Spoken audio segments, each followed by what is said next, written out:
The limits of my language are the limits of my world. If you don't have a name, you don't have a brand. It can shape the meaning. If you choose one word over another, that fundamentally shifts the meaning of that thing in our minds and then ultimately in the world.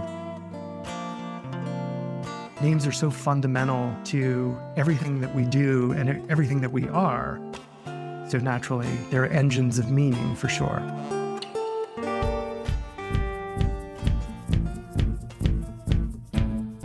Packaging design should seduce, inform, and even save the planet. I'm Hernán Braberman, and this is BRANDERMAN, the podcast where I talk with experts to uncover what it actually takes to make a positive impact on consumers, the market, and society. Warning: keep this podcast out of the reach of close-minded marketers and designers.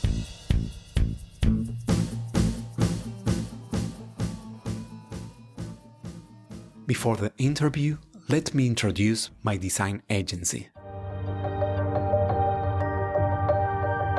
Brands with purpose. Human, agile, honest brands that leave no one indifferent. Tridimage creates and revitalizes brands to imagine and shape the future. Tridimage, the branding and packaging design agency for bold brands. Today I had the pleasure to speak with Scott Milano, founder of Tanj, a brand naming and language studio based in New York City. Scott has helped hundreds of brands find names that capture their essence and shape how they are understood. In this episode, Scott shares his unique philosophy on naming. We explore contrarian hot takes for CMOs and why the best names change how we think, feel, and act. If you have ever wondered why some names feel right and others don't, this episode explains it all. Today with me, Scott Milano.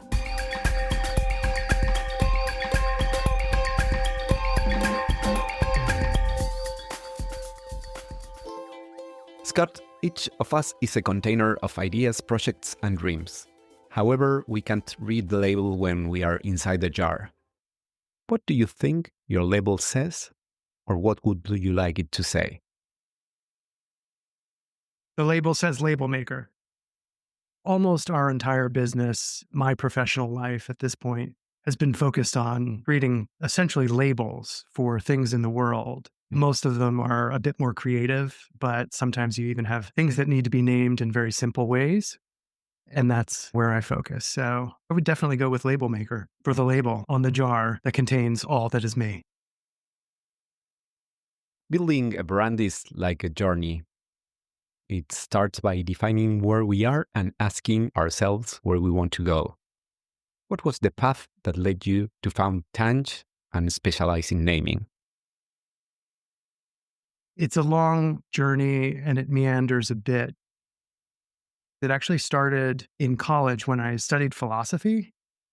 I really just enjoyed this notion of building arguments through language, creating a point of view, furthering some sort of notion about something. Could be about beauty, could be about history, could be about science. It doesn't really matter, but it's basically an architecture of words that help shape something in the real world. And then ultimately got a job writing about building products for a business-to-business trade magazine. So super straightforward category. You're writing about doors, windows, toilets, drywall, whatever. It doesn't really matter, but I learned the craft of writing short enough pieces. So 1,000-word articles on products and just began to get better bit by bit. At the same time, I wanted a little bit of adventure in my life, but wanted to continue writing. And I found out that there was this market for English language copywriters in Japan. Wow. So long story short, I packed my bags, got a plane ticket, and just went over there not knowing what was going to happen. And then ultimately just find freelance work and build a little copywriting practice. And then along the way, came across the world of naming through a big global consultancy. They had an office in Tokyo and was sort of networking with folks in there and learning a little bit about what that was, but I didn't really know. And their naming team was primarily foreigners with a few Japanese. And the reason was bringing outside English and even non English expertise into the world of naming for Japanese companies working on a global stage, so launching brands globally. Mm. Your Sonys, your Nintendos, Nissan, all the big companies that are out of Japan. So that's actually where I got involved in naming. And what I really liked about it was it's ultimately writing in its shortest form. It's 1 to 2 words, and you're packing a lot in there, and there's a lot wrapped around it Mm. in terms of process as well. After being in Japan for about 7 years and working in naming for about 4 years, I came back to the States and worked at that same company for a little bit before I started Tanj in 2009. And then since then, we've been really focused on naming and brand language. That's our niche, and that's where we like to play. Wow. Scott, if you could relive a moment in your life related to your naming career, what would it be? When I was first in Japan, I was trying to get copywriting jobs in agencies, like Japanese agencies that did a little bit of English language work. And I got an intro to a pretty cool agency that was looking for a young copywriter. I interviewed with them, and it was really interesting because it was like almost the entire agency was interviewing me in the beginning, in the initial interview. And they were like laying it on really heavy, like, we're looking for somebody who can bear his or her soul and be a genuine part of the team and feel no inhibitions and get completely creative. And that actually excited me. I was like, oh, that's interesting. This is a little bit like a cult. So maybe I'll just join it. Maybe I can join and Yeah. do some fun work. But I think I actually took it too far because in my thank you note, I took a picture of myself essentially naked and sent it to them and said, this is me bearing my soul to you and bearing myself to you. I'd really like to work for you. And I can tell you that is not the way to get a job because it didn't work. It's completely embarrassing. And if there was one sort of step on the journey that I would be happy to take back, that would be it. You are too creative, Scott. Too creative, and don't send naked pictures of yourself to anyone ever is a policy, but then in particular in a professional situation, this doesn't work. Scott, Tanj has been in the industry for over 15 years. How have you seen the naming landscape evolve over the years, and how has Tanj adapted to these changes? Naming has become infinitely more competitive in the last 10 years. If you look at the history of brand naming as like a dedicated discipline within broader brand development, it's probably about 40 or so years old. But the proliferation of trademarks, the volume of brands, competition, both digitally and in the real world, things like URLs, obviously social handles, all types of stuff across languages and borders, it has become incredibly competitive to come up with truly novel ideas. And it's going to continue to get competitive with the proliferation of AI too. One of the things that I've really tried to challenge myself and my team to do recently too is just because of so much verbal stuff that's out there in the world is to truly dig deep and try to create novel ideas. Don't regurgitate names that we've seen over many years or rehash things. It's let's get some truly fresh creative out there. And if we're trying to communicate surface level concepts that everyone tries to communicate, you're going to wind up with names that say the same thing, right? Mm. So on that foundational level, engineering your brief and your naming strategy to be distinct and truly unique, and then ultimately pushing even further, springboarding off of that to make sure that the ideas that you actually are considering and developing don't sound like the ideas that you had in lists and in discussions 2 years ago or a year ago. So we're really pushing hard to create truly novel, uncommon solutions for our clients. And I think bit by bit, we're getting there, which is great. What is the naming tactic that has worked for you time and time again? Your secret weapon? I don't think there's a secret weapon. I think you need a bunch of them.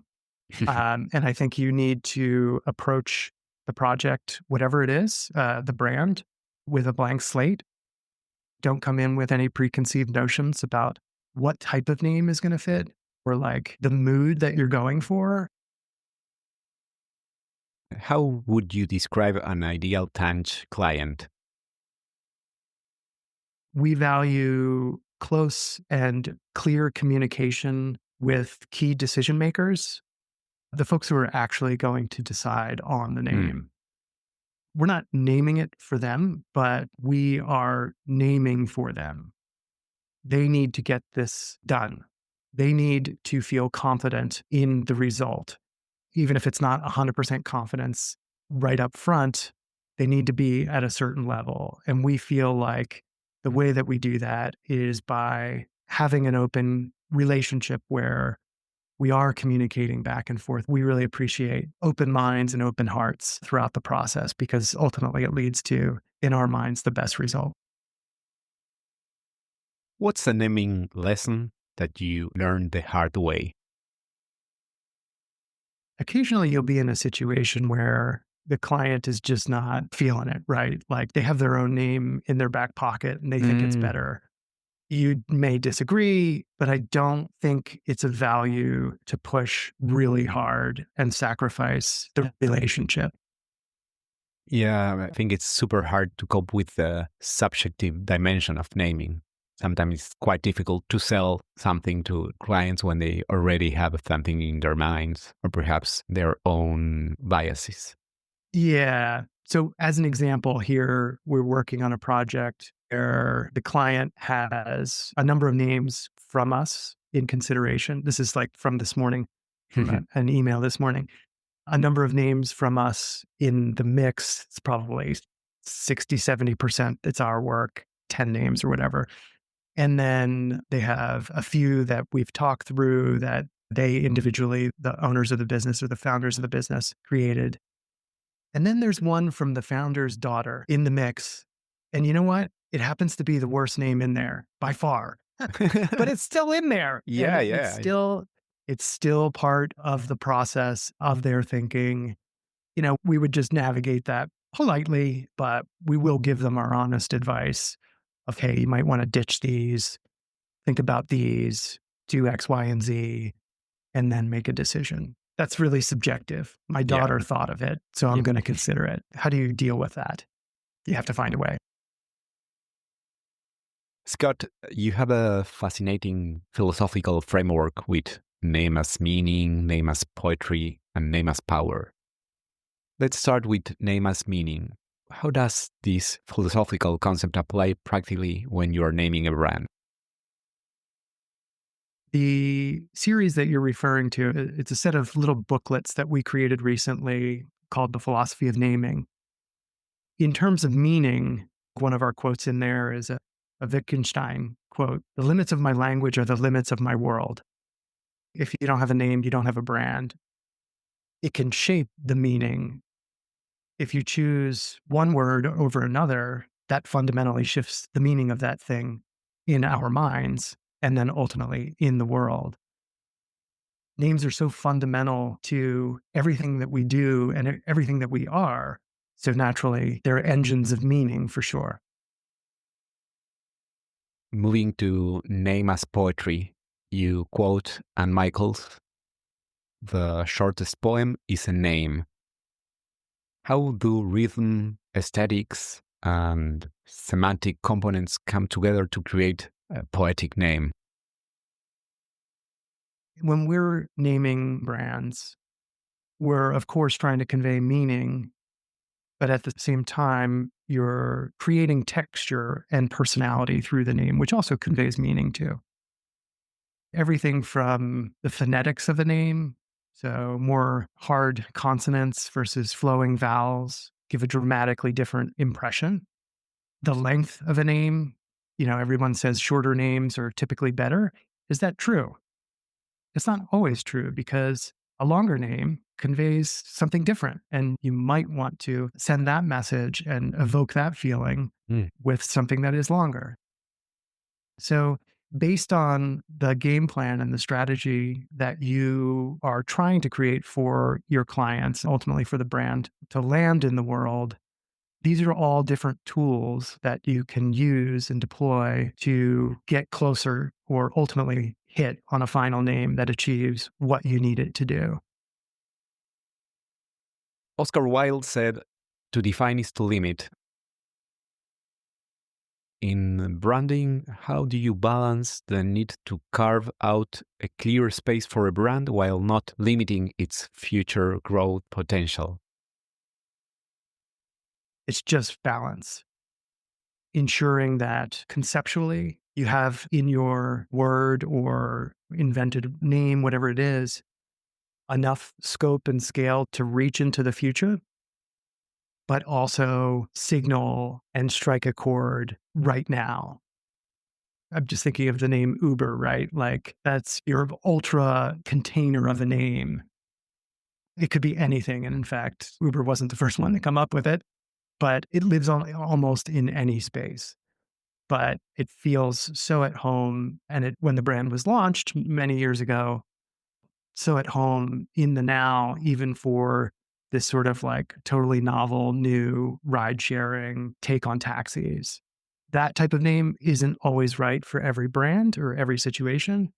So it's about finding the balance and understanding what a brand needs to communicate early on, and then ultimately where it could go into the future, even if that future state isn't fully known.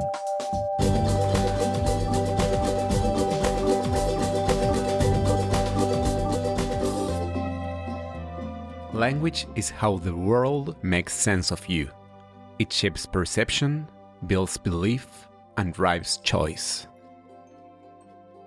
Scott, Mark Twain distinguished between the almost right word and the right word. How do you know when you have found that electrifying name versus one that's almost there? The right solution, it's a complex set of things that we're looking at. Strategically, does it achieve the goals that we have set based on whatever the client's brand and business objectives are? The quality of the word, linguistically, phonetically, from all these different sort of more technical angles. Does it reach a certain threshold from a legal standpoint? Will it actually work in the real world? From a future state, is this enduring? So there are all these parameters that you're dealing with when developing names. Our job is to get them all to near right or right. And you won't know that which one's the right one until you have at least a few to choose from.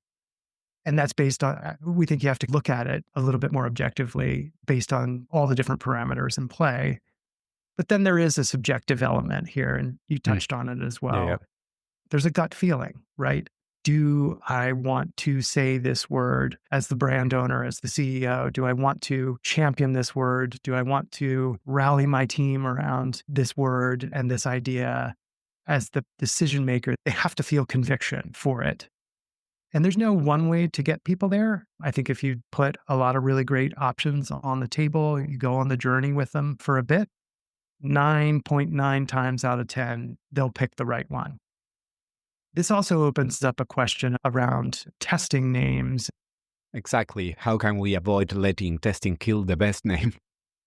Yeah, that's a great question. So we're pretty agnostic about testings.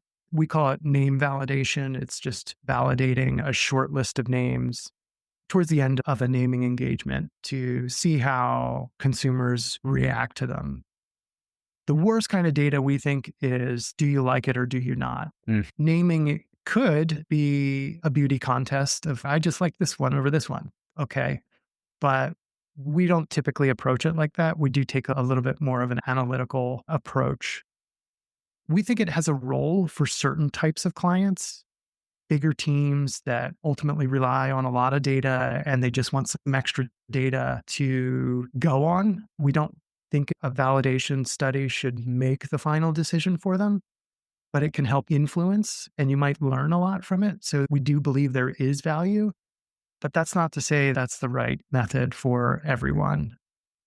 We work with a lot of founders and brand owners who will make the decision as a core team because they have that conviction and they believe in the final option that they want to take forward.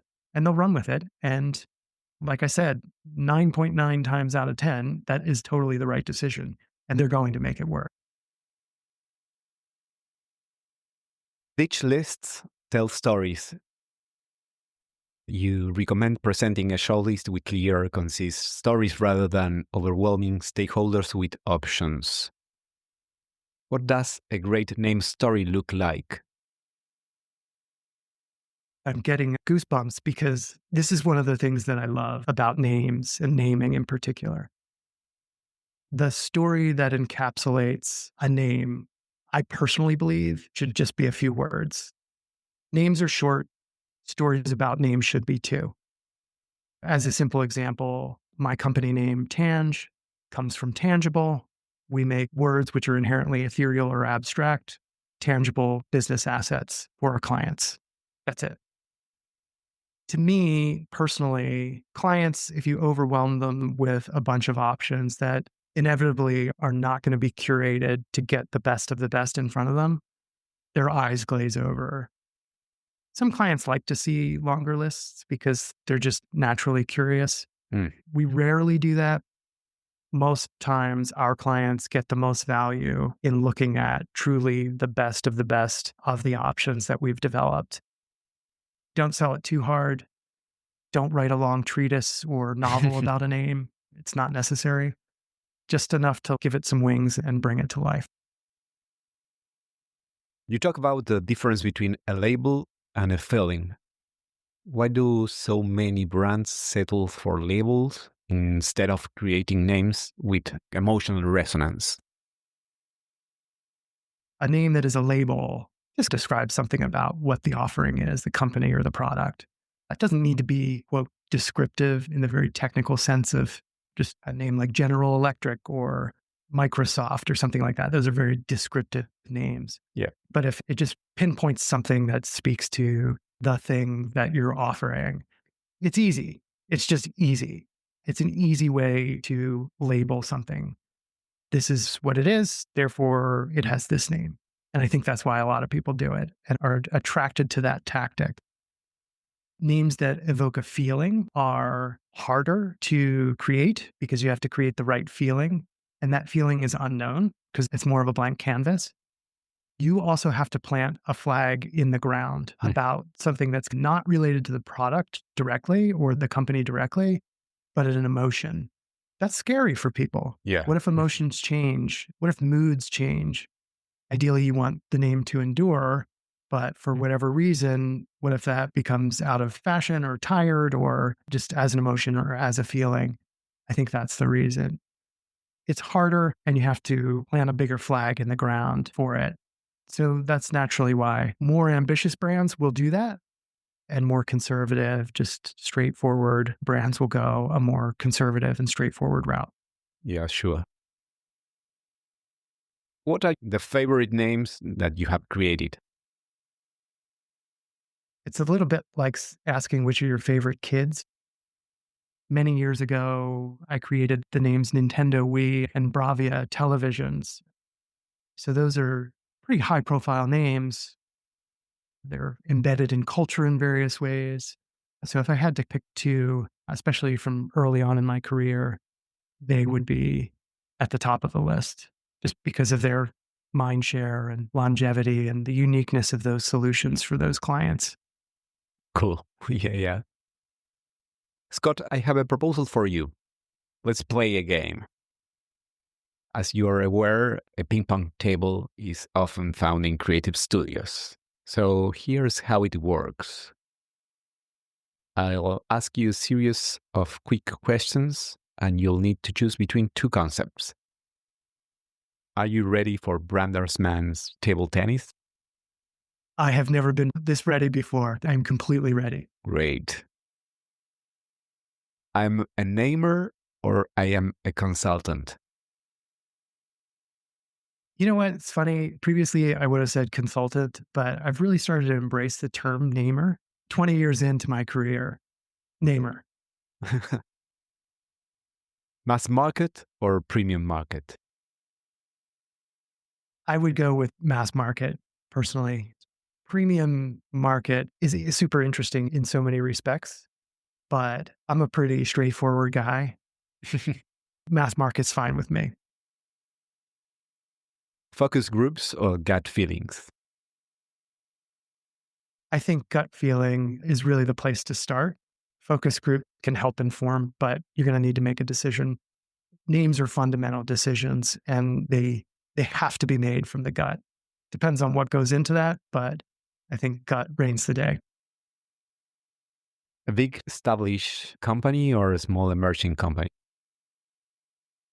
Both are super interesting from our perspective, and we have clients on both sides. If I had to pick, we do really like and enjoy the relationships that we have with clients on the more emerging side, whether they're totally new to world or they're scaling in certain ways.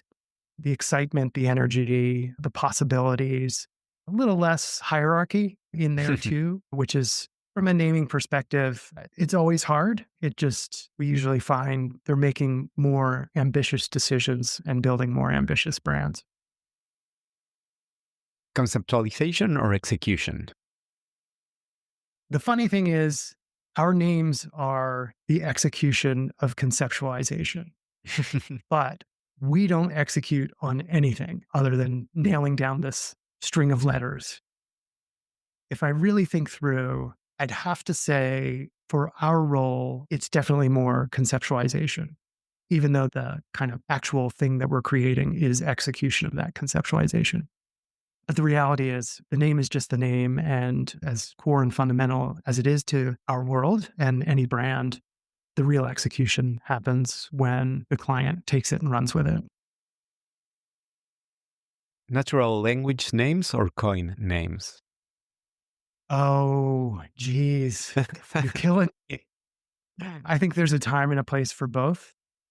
Obviously, there's a little bit more emotion that you can convey in a natural word, whether it's an English word or beyond. And that tends to make for possibly a more powerful name. But there is definitely a time and a place for inventing something truly novel and new. And whenever we have the chance and clients are open to it, we certainly relish it. Safe or surprising? Surprising, 100%. Leading a team of namers or continuing to name all your life? I don't have all the answers, which is why I do rely on a team to help develop ideas. And I go in and out just depending on what's happening with the business. As I get a little bit older and think about the future of our business, I do think that my role in being able to better lead a team of namers is probably a better and smarter role for me to fulfill. I'll still always love and dabble in it. It's just a part of how I approach our work. But if I look at the future of where we're headed, I think that's a natural progression and one that I welcome because I don't have all the answers. Scott, a naming from another agency that you would have liked to have created? There's a lot going on in robotics right now, humanoids and things like that. And one of the brands is called Figure. And that name is a wonderful name. Very simple, very elegant, very abstract, but tangible as well. I think it's subtle and very nuanced, but also clear. I love that name. And finally, great namers are born or great namers are made? Oh, I don't think anyone is born knowing that they're going to do this business. So I think you have to be made. Yeah, of course, there's people with natural raw talent for language and creativity. But I do think you have to go through and understand all the different dynamics that are at play in order to get consistently great work out the door and in clients' hands. Looking ahead, do you think AI will replace namers or augment their work? I think it augments work right now. Looking ahead, AI might replace us all. right? Your podcast, like Yeah. you could just have an AI do it and I could have my AI do it. Yeah. And then we could go drink some margaritas on the beach. Of course, AI is a wonderful assistant in helping make naming more efficient, faster, and possible, and also exploring avenues that would have taken really long and to get to, it can help you get there faster. We have yet to see any meaningful actual results from AI generated names. Even with sophisticated prompts, we've even built our own kind of AI related tools and products, but they just don't get it done. They don't amass enough nuance, true creativity, and like ultimately the spark from, I like to think of them as like lateral jumps from ideas. AI is very linear, and I'm sure you could program it to make lateral jumps, but they're not going to be tasteful in a way that a human can do. There's another side of it where you just got to ask yourself the question, is a large company that's investing millions and millions of dollars in a brand going to turn to an AI, throw your intern on the AI and get names from it and be comfortable with that? There's no process in place. There's no journey. There's no real meaningful exploration. It's complete subjectivity and poor quality output. So I'm sure there are companies that will do that, and we're going to see a ton of awful names in the market. Fine. That's fine. Let them do them. But for businesses that need to uncover what it is that they really stand for and really want to communicate and signal to the market how they want their customers to feel, you need people to help with that journey. And so I think humans serve a fundamental role there. Humans are the role. Great. If you could take a pill and learn any subject, anything, what would it be? One of the reasons I love what I do personally is because I get to learn a lot about a lot. That for me is super fulfilling. So it's learning a lot, or at least enough about a lot of different subjects. And I feel like that's actually what fulfills me rather than going super deep on one particular area. So it's kind of taking a pill every day. That's really it. I'm a pill popper, all right? No, I'm not. I'm definitely not. But it is true. Like we go on these wild journeys, and that's super exciting. It's just to be able to learn so much about so many different sectors. What is the most important thing on your to-do list for your professional life? What is your next adventure?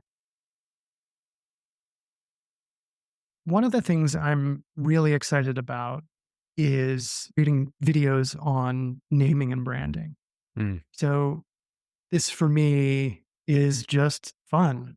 I enjoy the process of just stepping up, formulating a perspective, executing on it in hopefully a creative way, and then launching it out there in the world to just talk and join the conversation, or perhaps lead the conversation on branding and certainly on naming. So over the last 12 months, I've created 250 videos. Wow. I'm like going crazy on it, and I'm just trying to get better because I like it. It's fun. So for me, that's something that I'm really interested in as part of my own professional journey in the short to term in terms of where we're headed. You are becoming a namer influencer. Yeah. Well, I doubt I have much influence. So expect to see my head bobbing around in feeds for at least, it's good. I'll be there for sure. Scott, thank you for this fantastic conversation. And thank you for reminding us that when it comes to naming, it's time to ditch bland and choose bold, except sending nude pics to Japanese companies. So keep changing the world one name at a time. Cheers, Scott. Awesome. You are a machine of good questions. I can't believe it. I can't thank you enough for having me. I hope you have enjoyed this conversation as much as I did. You can check the episode notes for all the relevant links. I also invite you to follow me on Instagram and on my website, branderman.design. Follow the podcast in your favorite app so you don't miss the next episode of Branderman, the podcast where we try to uncover how to make a positive impact on consumers, the market, and society through package design.